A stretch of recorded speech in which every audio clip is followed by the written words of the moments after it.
People don't want to be a part of people who aren't doing anything, who aren't going anywhere. You don't see people lining up, in buildings to be a part of something that is already dead.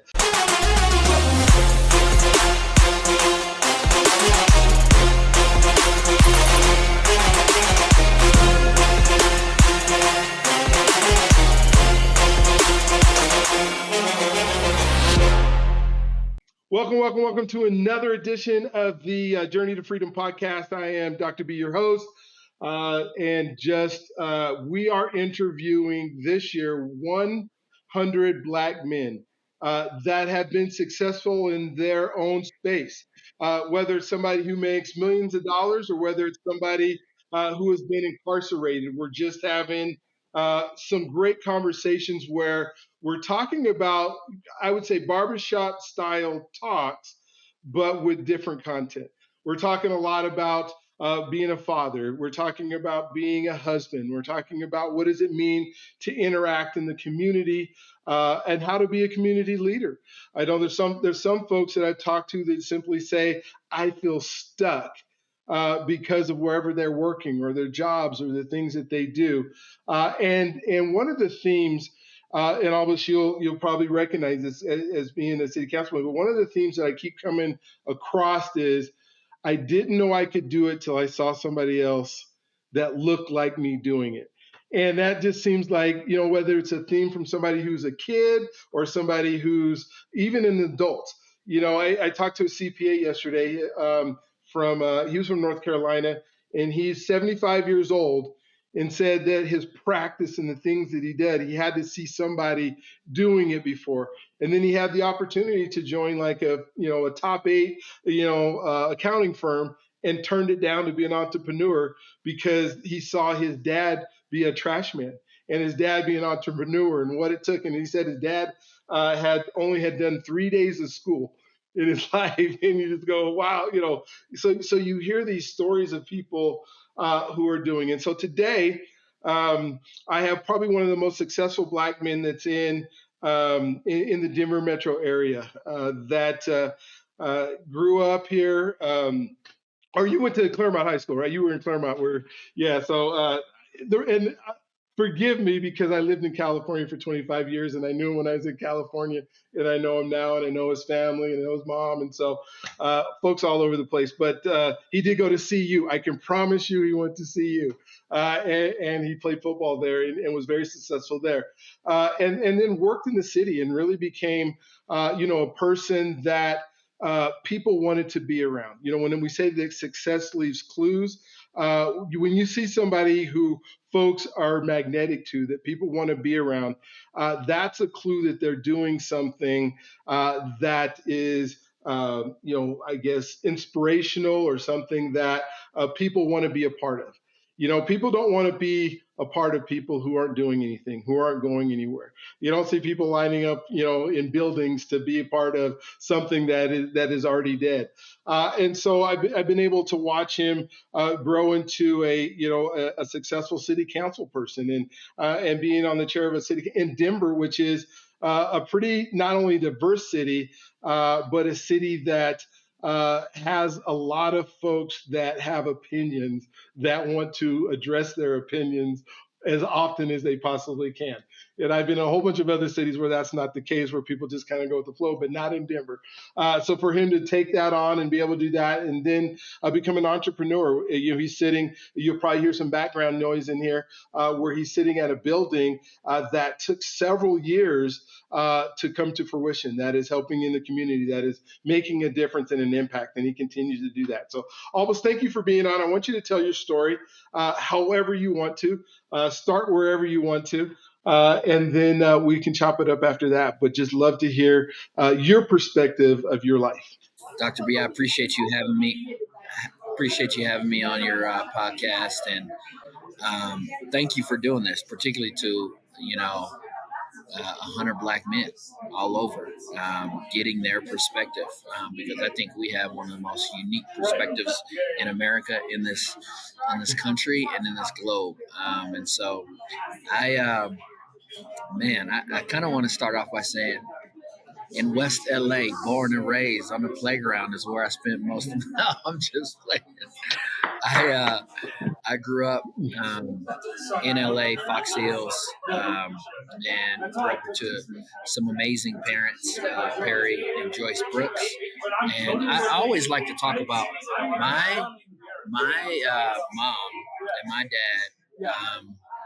Really define who I am. I think my mom was the first African American born in a hospital in Arkansas, in Lake Village, Arkansas. They put her in a cage so she wouldn't contaminate the rest of the white babies.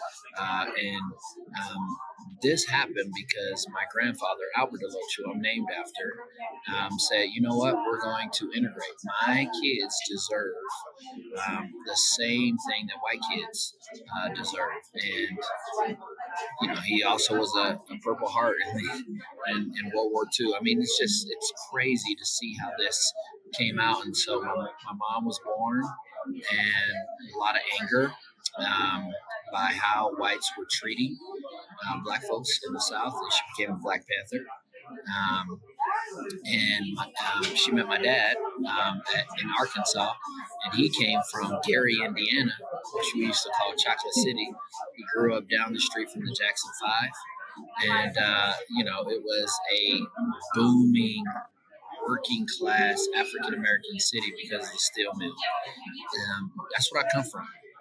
I come from Middle America. I come from the South, Jim Crow South, and struggle, and seeing my family kind of, come up, and in the midst of that, succeed. That the actual fortitude to go through all of that drama and all that hardness, and to come and be something beautiful, and to work through that is something that's deep within my soul and my spirit. So I was born in LA, grew up out there, and was really focused on faith. I was, born in a household that went to church constantly. Faith is the core of who we are. I also was big in the sports, played every sports known to man. But football is what emerged as kind of the thing I fell in love with. I love to hit people. They used to call me Blackout back in the day.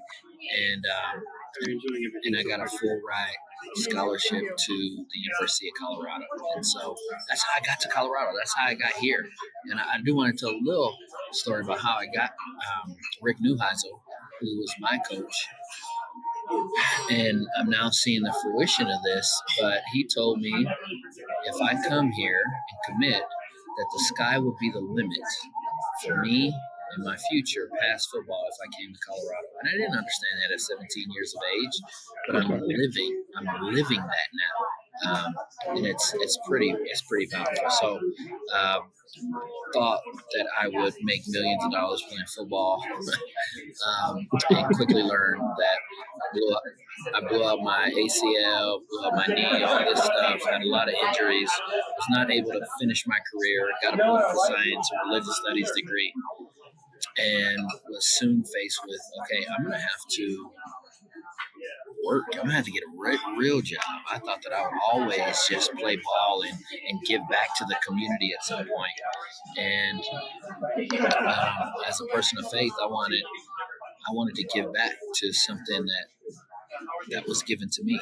Young life was something very important to me as a kid, and so I decided to run kind of the city portion of Young Life. I think Young Life sometimes builds around the city and creates suburban models, and I wanted to do it in the city, and so we created the first urban Young Life here in Denver, and it was it was the best thing that I can tell you that I've done in my career, because it really gave me a foundation of how to community build, how to build from a real grassroots perspective. I didn't have any relationships in Montbello. We started this ministry. I didn't know anybody, didn't know anybody at the churches, didn't know anybody in the hoods, any of the gang members, nothing. But by faith, continue to go out every day and continue to build community. And 5, 6, 7 years later, thousands of kids. There's not a day that goes by um, that I won't see a young man, a young black male, young person that I see this way. Man, do you remember 2003? You took us to this camp. It changed my life. And it is the joy of my life. I mean, to see these young black men all over the city saying, man, this changed my life. These young, folks who no one really kind of gave hope to say, hey, this camp changed my life, and you specifically did. So, kind of long story short, because I want to get into some of the meat of your questions. I've had about 7 careers. I started we combined with Mile High Ministries and did Issachar Center for Urban Leadership, which was, I always felt I had an athletic ability. That's why I got a scholarship. But what about the leaders in our community, black and brown, who have leadership potential, and no one is blessing them with a scholarship and growing them? And so we created that here in Denver. I was in that deal when we invited John Hickenlooper, then mayor, to come and see what we're doing in the program. And he immediately asked me to help him on his staff as he ran for governor. And that's how I got into politics. And long, crazy story that we don't have time to even talk about. I got elected to city council and became the city council president here in the city of Denver, which is something that I never thought I would do, but really allowed me to get a vision, get an understanding of how the city all works together, public, private, nonprofit sector, how faith leaders can really be servants of the city. So I did that about 8 years, and now I'm a partner of a development construction firm here in Colorado, operating in Los Angeles as well, Seattle, Canada, and it's been a bit of a dream to be able to plant my feet in this community and say, I'm for this community and I will serve it in whatever vehicle that God invites me into. If that vehicle is Young Life, if that vehicle is City Council, if that vehicle is Millender White. And it feels good to really pour into a community. So I've been here now for 24 years in Denver specifically, and it's home. It's my launching pad to the rest of the world, just because I feel like I've grown up here. I've become a man here, and now my kids are thriving here. I have 3 kids, Makai, Kenya, and Kaya. They are 17, 15, and 12. And Dr. B, I didn't even know if you know, I'm getting married on December 15th to a beautiful young lady who's a native here. Her name is Rachel Marion. And man, I feel so blessed. I feel so blessed in this life. And I think this is just the beginning, though. You know how there's quarters to life, my brother? Like, I feel like I'm just in that beginning that, getting done with halftime, coming out third quarter, and getting ready to go. 46. And, that's so cool. Yeah, I'm excited. So I'll stop there because there's a lot. Well, cool. I thank you for sharing that, because I think it's so helpful. I mean, as I think about time and when I think it was like in the early 2000s when you and I were having conversations, and now it's 15 years later, and we're still progressing, we're still moving, we're still trying to serve others. And I tell folks that, my prayer every day is, dear Lord, give me the wisdom to do what pleases you and serves others, and to help me become that person that I need to be in order to be able to do that. And so when I'm doing that and I'm thinking about, like you just said, the quarter of life, I'm getting ready to turn 60 years old next year. And I feel like I got another good 20 years in me of doing stuff that is in the community. One of the things that we talk about a lot. You look good for 60, man. Well, thank you. No, I just said you look good for 60. Oh man, well, thank you so much. Like I said, I feel like so young and rejuvenated, and feeling like I really can make things, really can begin uh, doing some of the stuff that I've always dreamed of. But one of the things that seems to be a theme that we talk about a lot is identity. And you were fortunate enough to have, a mom and a dad that were involved in your life and everything that you were doing the whole time. But I know you've worked with kids, lots of kids who haven't had that. How have you helped, coming from a place where, hey man, this is, where I came from, and it might not be the same story you have, but I can still help you walk through your story and walk through your life and help you become the man that you need to be, even though you might not have lived the way I did. Yeah, it's one of my favorite things to talk about. And it's, for individuals that have a sense of faith, it's a lot easier for me to talk about it. Folks who don't, it's a little bit tougher because no matter where you came from, no matter how your parents treat you, no matter what you've been through, a purpose, desire, calling is deep inside of you. And that in that purpose, desire, calling, there's someone who is originating that, and that person has a vision, a plan, and an identity for you. And so I think really honing in, especially on athletes. Athletes really get this. They're like, you can't listen to that. You can't listen to the outside noise. All the people in your life who've tried to tell you who you are and what your identity is. You've got to find and listen to this inner voice. You've got to believe and trust in the thing you can't see, but you might feel.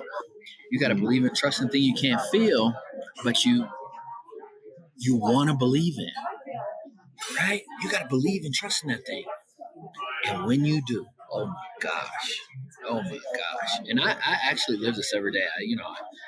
I've been through cancer. I had a 15-pound tumor in my psoas, and one of the doctors told me the people who make it are the people who see themselves healed in 5 years doing different things. They have a vision because they understand what their identity is, and they have a vision of what they want to do. She said, the best thing I can tell you is just keep dreaming. I was like, ooh, wow, shit.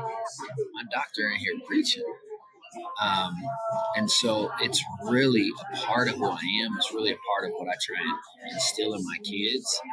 And I actually believe the folks who didn't have the background I had, the folks who had the hardest time in the background, the folks who the world has come against them the most are actually closest to realizing what their identity is, the transformation in their life, because it's like, this can't be real. This can't be why I'm here, right? Like, you maybe they have a horrible parent, maybe they have somebody in their life molested them, whatever it is.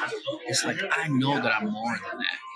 You were sent here to destroy me, but I know that I'm more than that. I've just seen a ton of kids over the years say that having those type of conversations and letting someone shine a light to see who they really are has really transformed them. And that's what I believe identity is. And it's sometimes identity is having other folks speak into us,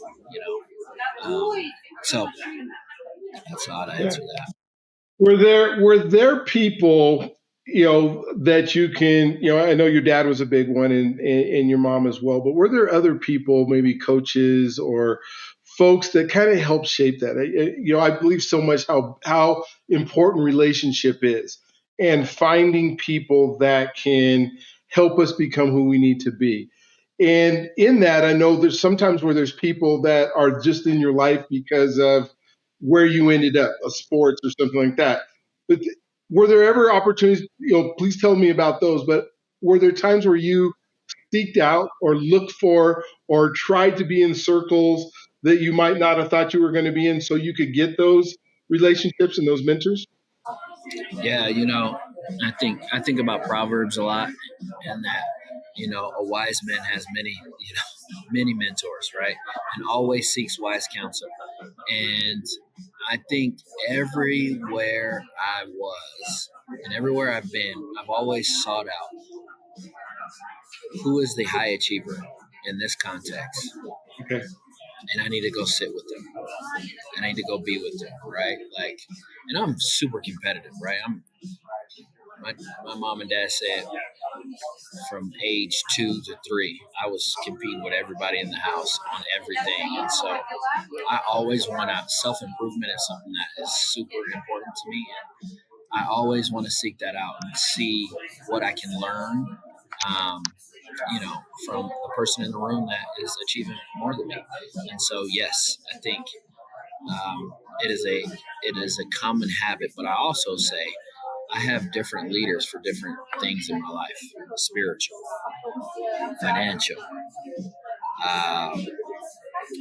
whatever career and sector I'm in, political, right? Like there are 6 or 7 leaders in my life that I go to, for sound advice and sound leadership. And I've been doing that since I was, a young man, in high school. Really, really developed that when I was in young life. Yeah, I think that's something that has been the cornerstone of the things that I've been able to do and to achieve, has been able to, I think one of the things you said was find the high achiever in the room. It's so easy, in whatever room you're in, to befriend, the person who's a fly on the wall that you can kind of, not that they're not going anywhere because they're in the room, but at the same time, they're just there maybe sometimes because somebody wanted them to be there. But I'm the guy who said, okay, there's the speaker. This is the area that I want to be in, and I'm going to go meet the speaker, right? Because that's the guy that has what I want. And then, the second part you said is different areas. So I know a lot of people say, well, I had a mentor when I was in, high school or college, and he was my coach. And my coach, my college coach at Azusa Pacific, one of the best men that ever lived for me in my life. But he was the mentor for my season right then. He wasn't the mentor for where I'm at now. I mean, I still talk to him, but he's not who I go to for advice and all the different things, right? Who was that? Terry Franson. You know Terry, right?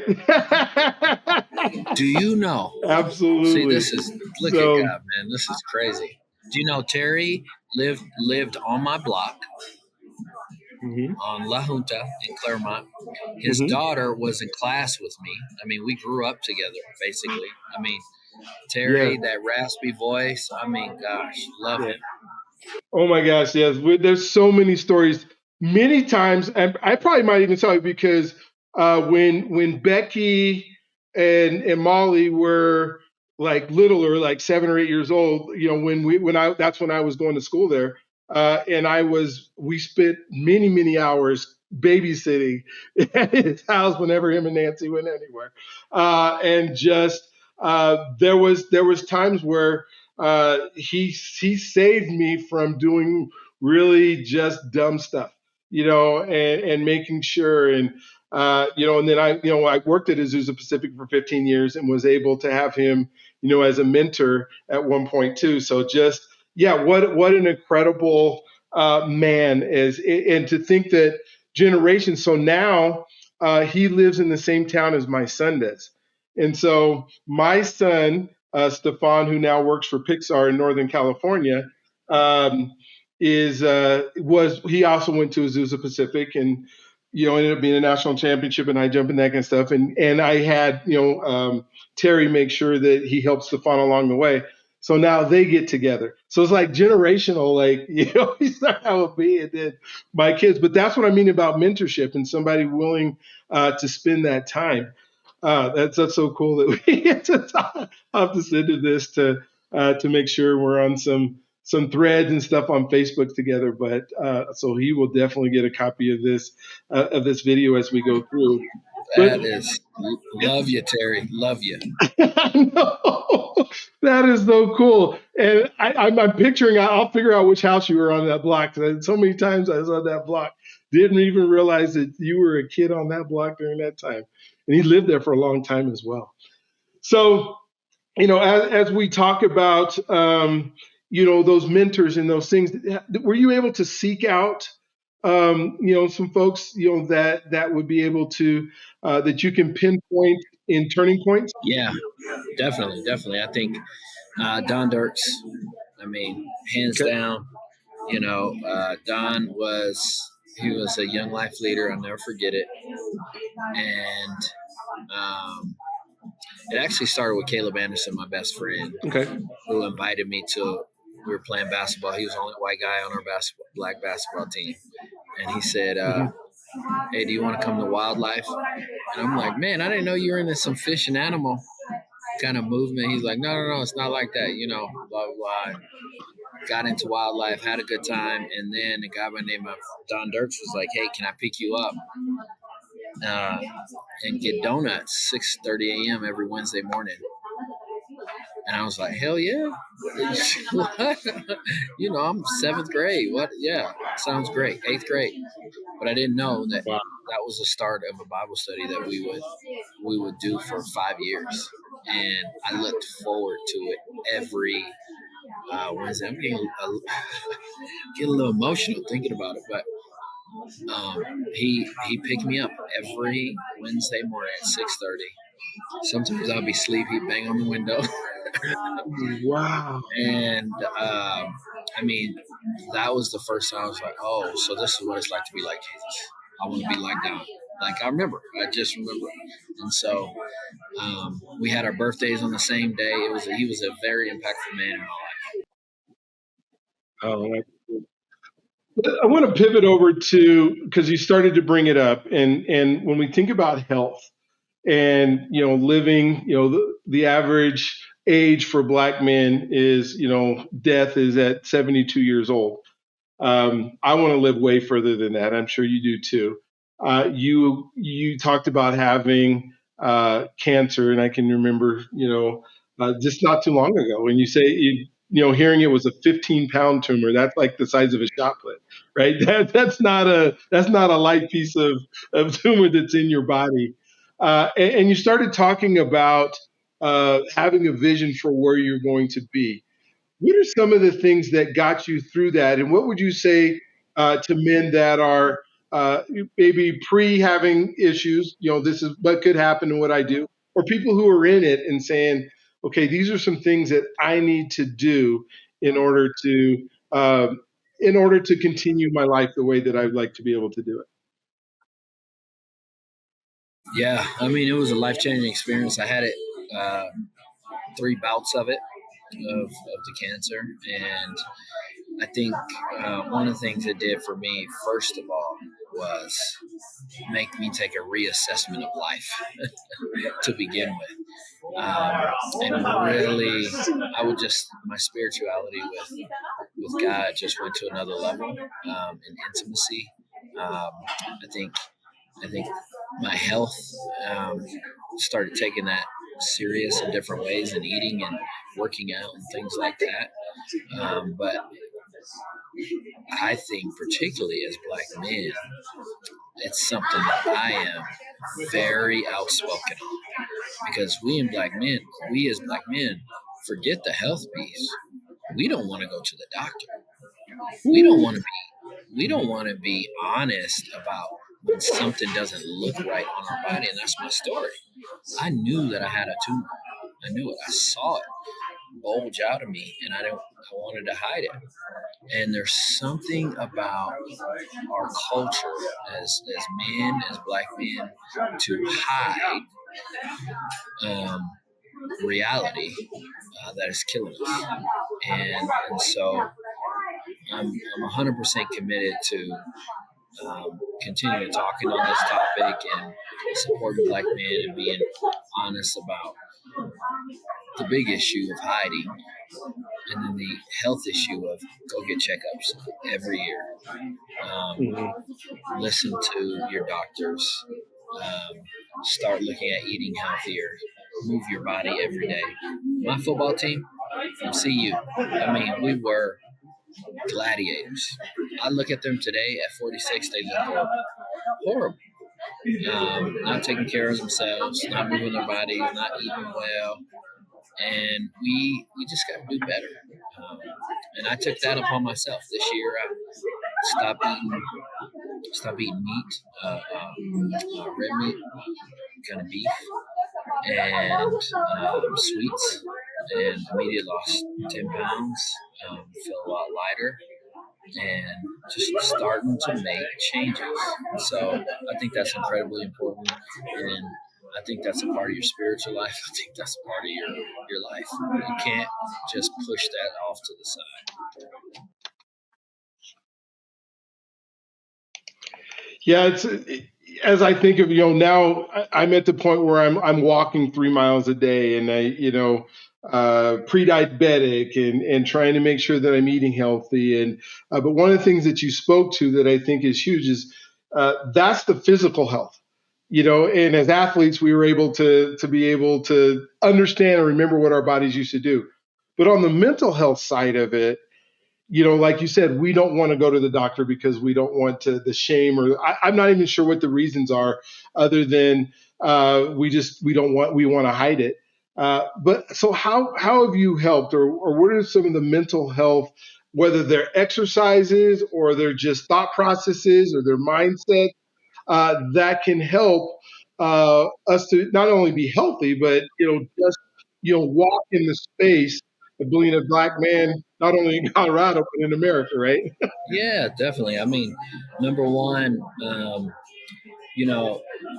we used to call them quiet times back in the day, but I think getting time alone every morning, whether it's a walk, whether it's sitting with a cup of coffee, whether it's getting a journal out, getting the Bible out, whatever it is to give you space from the constant barrage of demands of life, kids, family, friends, all of the issues, to just reflect, even if it's 10 minutes, that will do so much for your mental health.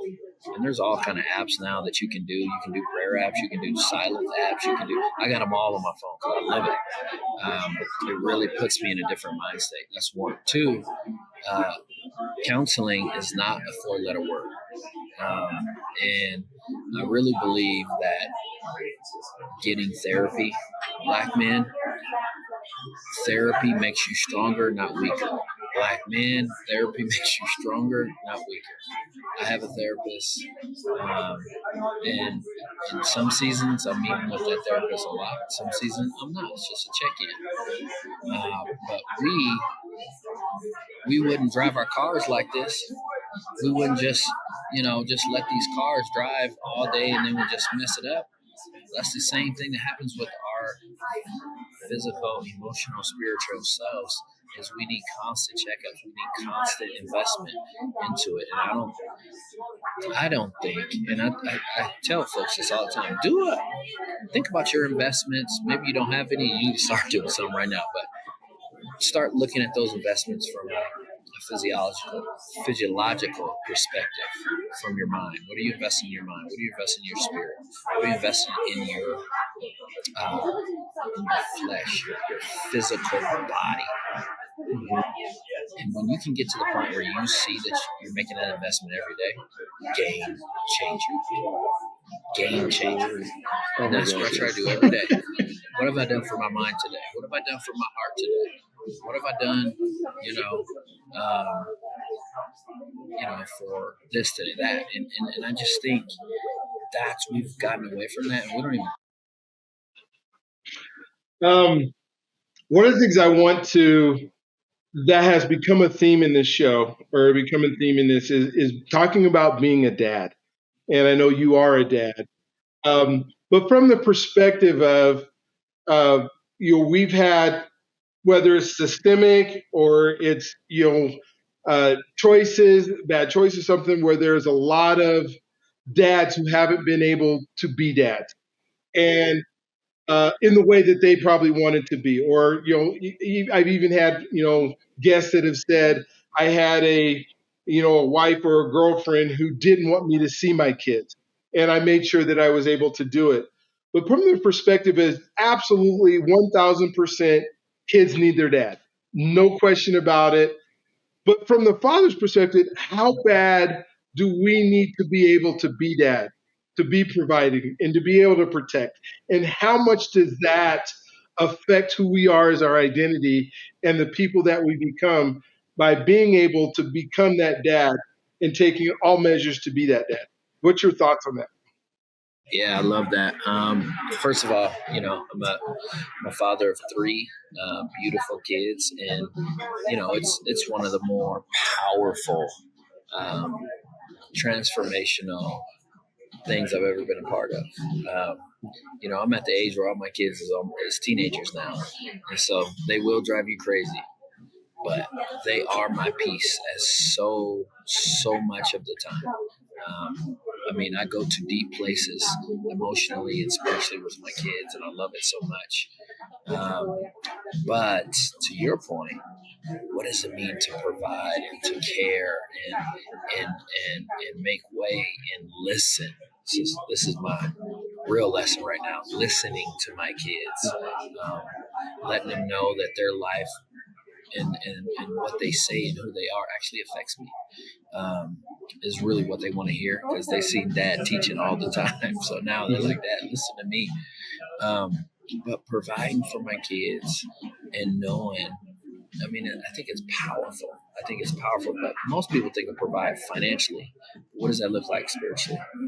What does it look like to provide for them emotionally? What does it look like to provide for them from a standpoint of, you know what, son, no one has heard you all day today. Let me sit down and just listen.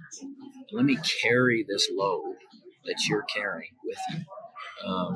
Is really what I'm trying to lean into and what I'm trying to, uh, in a way that I'm trying to provide different for them than I have in the past, and it's been powerful to see the difference, to see what happens when I carry a load with them and they feel empowered to be like, okay, I can do this. I can lead this way. These kids today are going through a lot more challenge. This social media is killing them. It's killing them emotionally and mentally. And so I think we as dads have to show up and provide intimacy. I don't say that again as black men. We as dads need to provide intimacy. And that's a hard thing for us to be vulnerable and to lead in that way. But I've seen the most growth and transformation from my kids when I am vulnerable and intimate with them. And so it's a lot of work for sure. But Yes. I think it's very powerful. Well, just so, and I can think of the man that I've become, or the grandpa that I become, is so much based on me just being present and being in the moment, like you were talking about. There are books on being a dad, but there aren't books on being a dad for my 8 children. And my 8 children are all different, right? And my children and my grandchildren now all have different personalities. And if I were to say I could go, okay, if I do this, this, and this, like it says in the book, that it's going to work out, then that might not be it. But like you were saying, it's just if I'm there to listen, if I'm there, and I just want to emphasize, and you can tell me about kids that you've known who maybe didn't grow up with a dad or didn't, don't say that they don't have the experience of what it means to be a dad, so they're not a very good dad or they can't be a dad. And I would love to say it doesn't matter. You just, if you're there and you're trying and you're part of it, it's going to be. What would you say to those kids who think I'm scared to be a dad? I don't know anything about it, but this is what you would tell them that they need to do. Yeah, and I think we see this a lot, and I'm grateful for, not to be cliche, but I'm grateful for the LeBron Jameses of the world, right? Who did not have a father at all, and who are black men who set a real example of this is what it's like to not have a father and to engage in it. And what I would say is going back to the identification talk, you're Mm-hmm. actually best set up now because I had a dad and I was so grateful, but I don't have the type of hunger, deep desire that my friends with no dads have to even be a better dad. I might even be a little complacent because I had such a good dad. You know what I mean? If I'm honest. That, what your dad took from you by not being there, now God has given you as a gift of hunger to go all out for your child. And it's going to be beautiful. And your child's going to be so grateful. And your child's going to look at you and say, man, how in the world did you become such a great dad? But, I mean, that's what we need more than anything in this world, right? His hunger and desire. That'll get you up every morning. A sense of purpose, right? And when you see that baby sitting there, it's like that gives you a sense of purpose to be the best version of yourself. Yeah. And it's so worth fighting the barriers, right? The moms that maybe not want you to see them, or the court system that says that, you know, the money has to come, or, you know, all those things that sometimes you'll fight against us and say, well, this isn't worth the fight. And then, you know, knowing how much there's nothing worth more than this is the fight that you want to fight. It's the fight that you go to the depths of the earth to be able to do. And folks I think just don't realize it sometimes of how that child is impacted by that fight. And then on the other side, how we are impacted by being able to do it. You know, just for a minute, let's talk. You know, another thing as Black men that we hide from or we don't share is how money impacts us. And I would love to say that, you know, people come to me, especially church folks come to me and say, well, you know, money isn't everything, which is absolutely true. It's not the most important thing. But to me, it's kind of up there with oxygen, because if you don't have it, you can't serve, you can't do stuff, you're not able to do stuff. And if we don't learn about it, you know, I say, you know, it's up there with oxygen, because when you don't have it, it's hard to breathe. And so there's so many things that we try to figure out ourselves, like all these folks that are out there that understand money and finances and everything. And we want to say, well, I'm going to figure out myself. Or, you know, I really don't need that. I don't need to live buy a house. I can just, you know, live in my apartment all the time. Or I can drive this really nice car and look like I have money, but I'm struggling on the inside. Yeah, I know you got some thoughts. Yeah, I this one is a tough one for me because I felt like in ministry, unfortunately, there are a lot of believers who push this lie that, you know, money isn't important. We don't need to be thinking about it. The only thing that's important is the Lord. Get all that money. Well, we're living here for a purpose, and we're creating the kingdom of God here. And I think to have perspective is important, but at the same time, to be good stewards of what we have and to leave an inheritance for our children's children these are all biblical principles that I think are incredibly important, and something that, you know, I want to continue to practice, and I'm trying to, you know, instill in my children, trying to instill in those who are their friends, and saying, hey, get smart on it too. It's not rocket science. Take a class on financial management, right? Get a mentor around this. And making money doesn't mean that you have a job where you're making $1 million a year. Making money is really saving money, is investing money. And so, you know, when you start learning tools like that, and I really say, look who your friends are, look who you're hanging around, and I'll tell you who you're going to be. I'll tell you how you're going to invest. You got to put some people in that circle who turn $1 into 10. Turn 10 into 1,000, right? Because of just good stewardship. And so I think I think it's a mandate that we are good stewards with everything that are in our resource. And so to just flippantly push it aside, I think it's a big issue. Well, and it's one of those things where you're never too old to learn about it. You're never too old to because we interact with it every single day, right?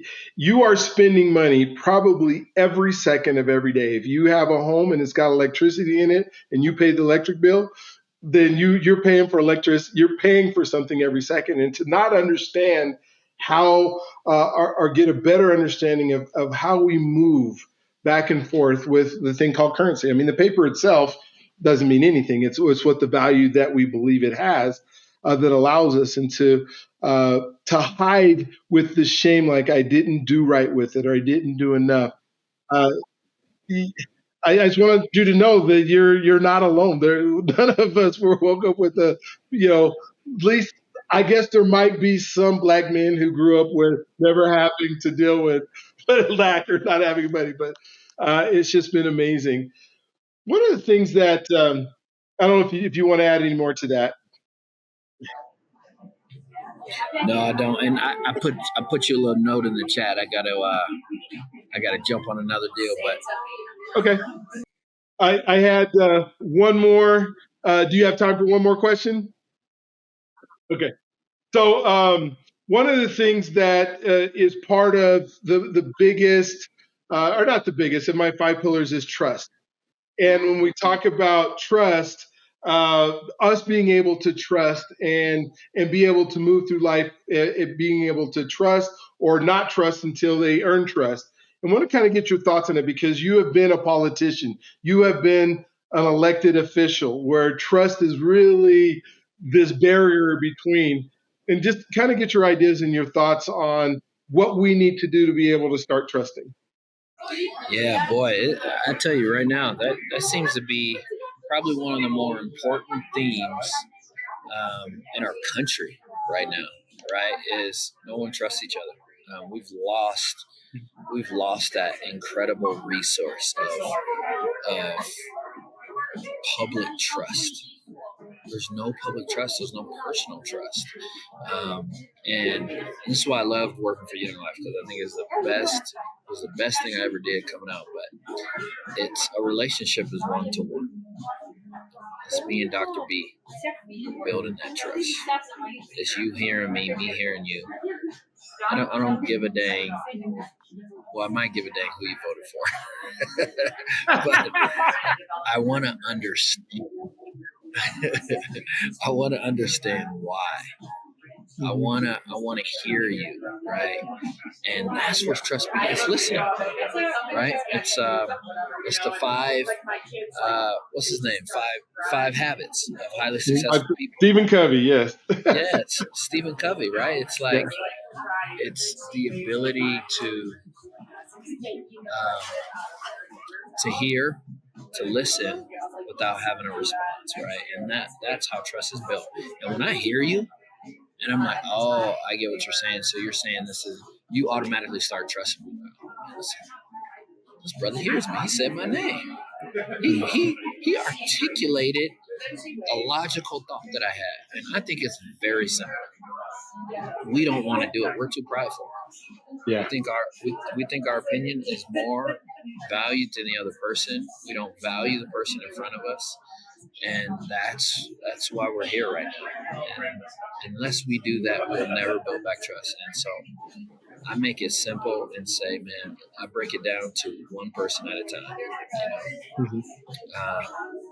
And then hopefully you get 10 people in a room, and then you get 20 and 30 and 40. But I think we gotta go back to the basics on this issue. Amen. Well, thank you so much, Albus. This has been an amazing, wonderful talk. I got several pages of notes and things that I want to take beyond, and I hope in the future that we'll have some more time to talk. I'm putting some panels together and that kind of stuff that we can talk about these issues, because these issues are so important that not only for the younger generation who's coming up, but for us as men who are going through it at the time. Whether you're 25 years old or you're 50 years old, these are things that we need to have folks that we can talk about. So again, thank you for being on the show. You have one last thought you'd love to share before we exit? Yeah, I just was going to say thank you for doing this show, and thank you for focusing on Black men. We need it. We need the time. We need the reflection. And we, as men, we need to come together, to really support each other. So I appreciate you.